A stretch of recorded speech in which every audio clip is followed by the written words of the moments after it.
So over the past year, we've heard a trickle of voices coming both from inside and outside technology circles, urging us to take a look at the trajectory that we've taken with this internet, web and digital project. And what I'm going to try to do in this talk is amplify some of these voices because I believe in the cause, and also maybe try to connect some previously unconnected dots.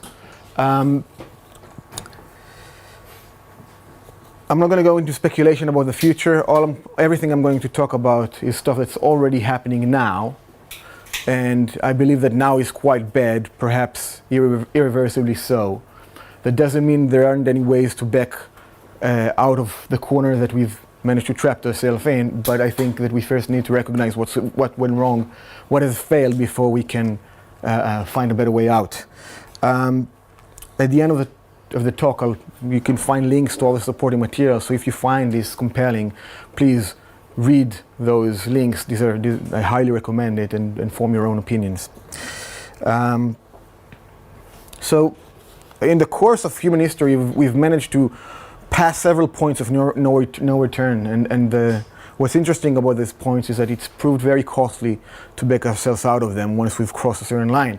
And then maybe the textbook example for this is the agricultural revolution that took place about 10,000 years ago, where hunter-gatherer societies settled down, took on agriculture, which resulted in increased food supply, which resulted in vastly increased population, but also resulted in a worse-off lifestyle, worse-off quality of life in terms of health, mainly around a more monotonous nutrition, much less exercising, much more monotonous way of being. Man was much more at the mercy of the elements, and just general human experience was much more limited once you're confined to one geographical spot. However, back to hunter-gatherer was too costly because it involves starving a whole bunch of people who we couldn't keep fed based on that form of living. So that's probably why no civilization ever did it. Another example is the humble potato, which in the 1780s was brought over to Ireland, where over a period of 60 years doubled the population without any significant change to agriculture or industry. And in 1845, at the onset of the famine, which is only 65 years after the introduction, almost every Irish person lived on potatoes and milk alone. So we have a tendency to do this, and it seems to be related to us being dependent to a large extent on a new technology. And what I'm going to propose in this talk is that we are doing this again, where they are either already past the point of no return or about to cross it very, very, very soon. So in 1995, Tim Berners-Lee, referred colorfully here as web developer, observed that for every 5 years of change on the web, that every 5 years of change on the web correlates to 1 year of change in the real world. And in the 23 years that passed since, this ratio has been increasing exponentially. Also in 1995, we got Windows 95, which Microsoft decided to bundle a free TCP/IP stack into their operating system, ushering the era of the World Wide Web and consumer-facing websites. Now the internet has enabled a global consolidation on a scale and at a speed never witnessed before, but our dependence on the technology has grown hand in hand with the scale. And I remember the days of the early web and the early internet as a place where of infinite possibilities, where hackers dethroned the old gatekeepers, and where net neutrality means that equal access and equal opportunities for all, and where geeks were democratizing the world's information. Later on, I founded a couple of startups, and I took pleasure in standing on the sidelines as business model demolition was taking industries by storm, riding the wave of disruption. In 2011, Mark Anderson, founder of Netscape and later of Andreessen Horowitz VC fame, coined the term software is eating the world, and I remember how empowering that thought was to me. However, the thought that software is eating the world today seems to me more of an admission of guilt than a victory. In hindsight, 1995 was an important year for yet another reason. And that's when the scales tipped in favor of funding the public web based on monetization of eyeballs through advertisement revenue rather than microtransactions. The problem was that flashing banner ads like these just weren't enough. Advertisement had to get targeted to be more profitable. So what the ad industry did was tap into the stream of data, almost infinite and free stream of data, which resulted from the open access model of the internet. And they designed and implemented very successfully a behavioral theory of mind that was the core of the success of that industry. Google was the first one to do this, and of course everybody follows suit. We all know this brief history. And this trend was tremendously accelerated by the onset of chip processing power and storage. In 2000, Andrew Grove, one of the founders of Intel, said, "Privacy is one of the biggest problems in this new digital age. At the heart of the internet culture is a force that wants to find out everything it can about you. And once it has found everything about you and 200 million others, that's a really valuable asset, and people will be tempted to trade and do commerce with that asset." So the writing was on the wall long time ago. Definition of privacy from dictionary.com: freedom from damaging publicity, public scrutiny, secret surveillance, unauthorized disclosure of one's personal data or information by government, corporation, or individuals. Now everybody knows privacy is gone. This all doesn't exist anymore. What I'm proposing, though, is it's not coming back. And it's not coming back because the technology of surveillance is just too profitable to ever be taken away.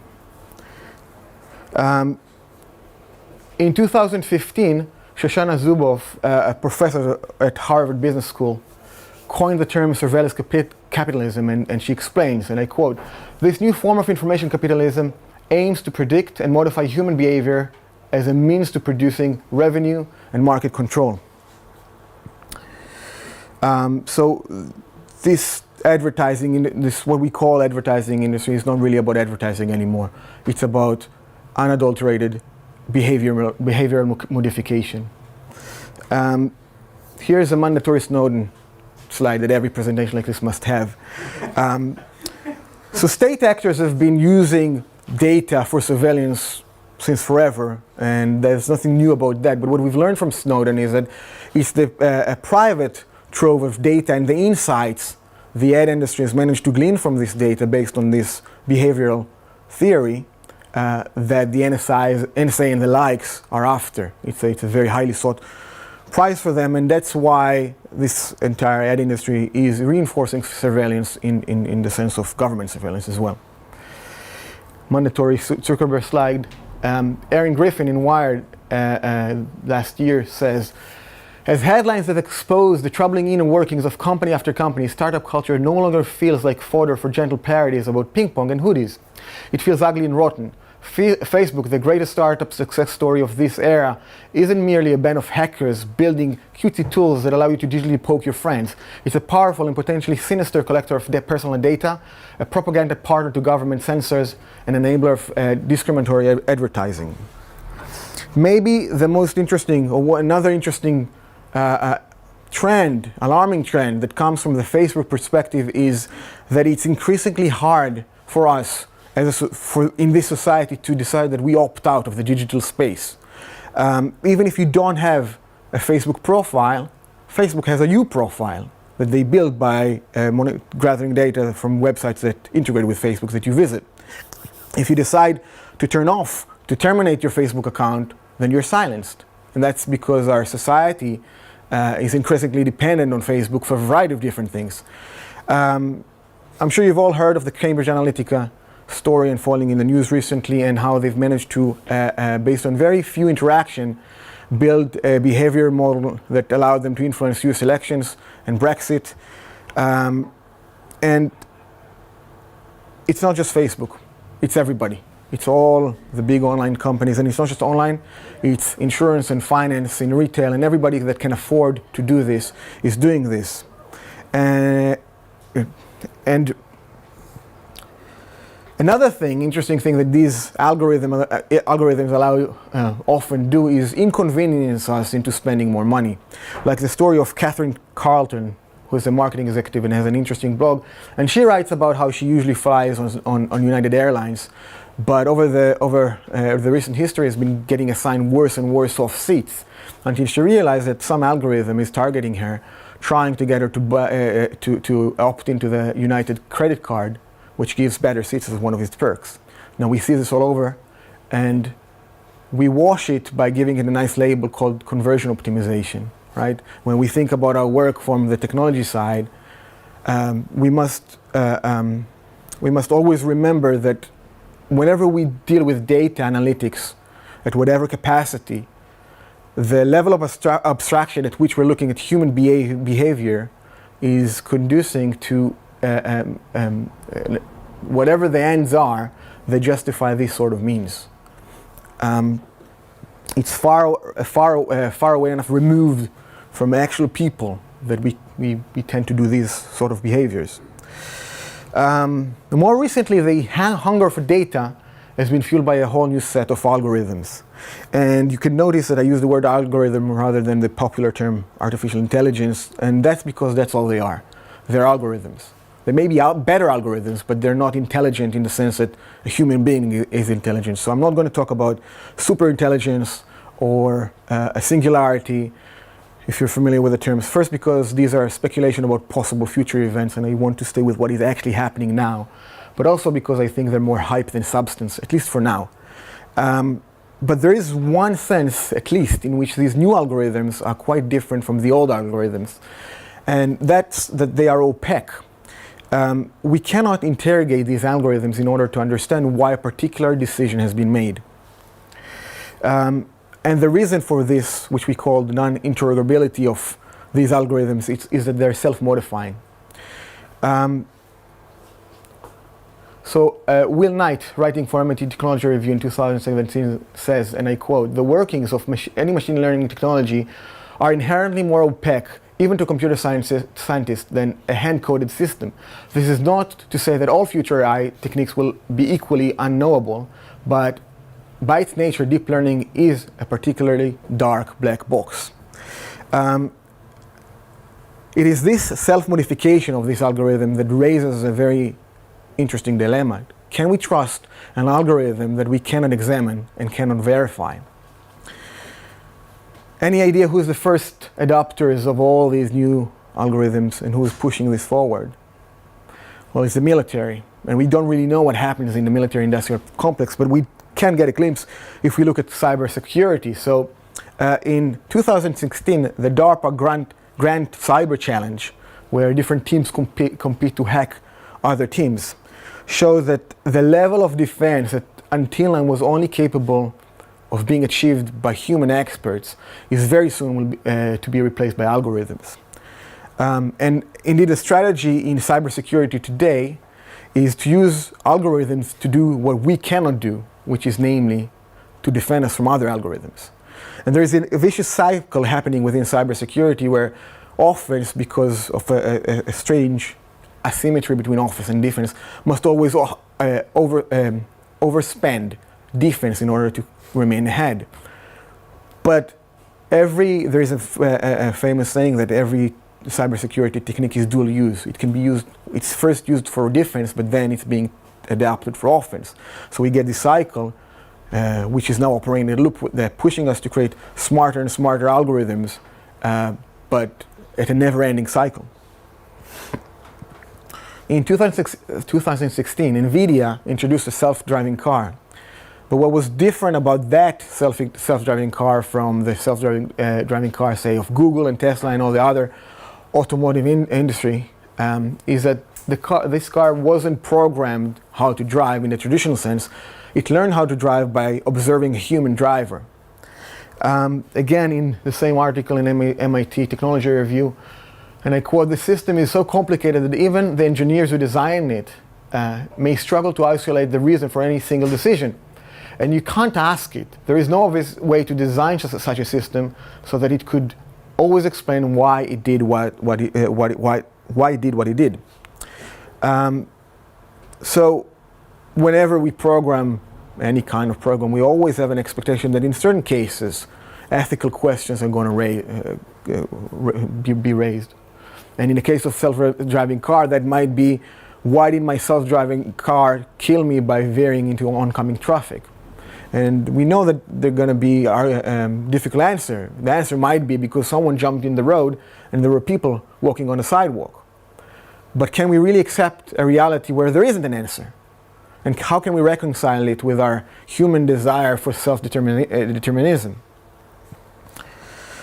This is an Uber self-driving car, by the way. So the only logical conclusion is that we mustn't allow machine learning algorithms of this sort to be trusted unless we can understand why certain decisions are made. But the problem is that we are relying on them. And once we get dependent on them, crossing back is going to be harder than ever and costly. And if we don't cross back, there's going to be a price, and that price is going to be, as always, in terms of our quality of life. So what are the implications? And I said quality of life, but what are all the implications of all these trends? So governance and ethics and our very own sense of identity are all lagging behind the exponential growth of technology. Like the EU cookies consent directive that was released in 2011, at a time where all the advertisers were already adopting better and more pervasive tracking techniques. And I bet that over the last years, the ad industry has been working hard to find any possible way to circumvent GDPR as well. This lag means that regulators are less and less in the business of setting the rules and more in the business of trying to get the genie back into the bottle. Second implication in terms of our addiction to technology. So these algorithms fine-tune the content that we see, and Tim, you were talking about exactly that, in order to make it more appealing to us. We have evolved for a variety of reasons with a wide set of biases, and these algorithms take these biases into account. It turns out that the brain reward feedback loop is very easy to hack. And we're all susceptible for this, so we all fall into these traps, every one of us. But perhaps the most alarming implication is on young children who grow up in this age, internalizing their parents' consumption habits as a role model. And these children are growing up without an expectation or an understanding of privacy, just because the world around them have taught them differently. Their sense of identity is more of a node in a network rather than an individual. And the third implication has to do with our dependence on the digital space. This is Dan Geer, one of a security expert, one of the leading security experts. Highly recommend following him and reading everything that he produces. He recently released an essay called The Rubicon. And he says, and I quote, "Interdependence within society today is centered on the internet beyond all other dependencies except climate. And the internet has a time constant of change 5 times of order of magnitude smaller than that of climate." Dan Geer explains that as the internet grew, so did our dependency on that technology. But that dependency also meant that we are more exposed to the risks of that underlying technology, particularly to the risk of catastrophic failure. Now, the nature of the internet being a complex system means it's very hard to analyze. So instead of mitigating these risks in the long term, we've only mitigated them in the short term. Which means that the mean time between failure grows, which means we get a false sense of security, we become more dependent. Unfortunately, as the mean time between failures grows, when a catastrophic failure does happen, the implications are much worse. It's much worse than ever before, mainly because of our increased dependency on technology. And again, we have a feedback loop at scale. So what can we do? Well, the first thing to understand is that technology is not the answer. We cannot code our way out of this mess. So blank slide for us to think for a minute, because I think the first step is for us to admit that we are part of the problem. As people who work in the technology industry, we must always think ethically And we cannot delegate the job of looking at the big picture for someone else. It's our job. We've all worked in edtech or fintech or media or gaming or retail or one of the other complacent industries, because most of them are. And we've all implemented analytics or have done conversion optimization of some sort before. Don't leave your ethics at home, take it to work with you, and make a conscious decision to be part of the solution. Next takeaway is that cybersecurity is a basic skill that we all must get proficient in, and we need to teach it to our children. And in particular, we need to understand what are the threats that we are personally facing, what is our attack surface area, and how to make these possible attacks more costly. An easy way to reduce our attack surface area is by becoming less dependent on technology. Again, quoting Dan Geer in 2014, we are all data collectors, data keepers, data analysts. Some citizens do this explicitly. Some citizens have it done for them by robots. To be clear, we are not just a society of informants. We are becoming an intelligence community of a second sort. From his talk titled, "We Are All Intelligence Officers Now." And then, finally, maybe the most important takeaway is that as a society, we must enable people to opt out of digital. And for that not to mean second-class citizenship. That is the best way to ensure that these algorithms don't dominate every corner of our life. It doesn't mean that you need to completely opt out. Everybody might opt out in a different way or just in one way. But we must be able to do this. We must make sure that we keep those analog alternatives available. That if I want to drive a car rather than have the car drive for me, that it's possible. And this amazingly will also serve to reduce our societal dependency on technology and mitigate the risk of catastrophic failures. So that's all I have. These are the list of supporting material that I use for this talk, or at least the main ones. They're all very much worth reading, and some of them are videos, so they're worth watching. Please do so, form your own opinions. Any questions? I'll make the presentation available.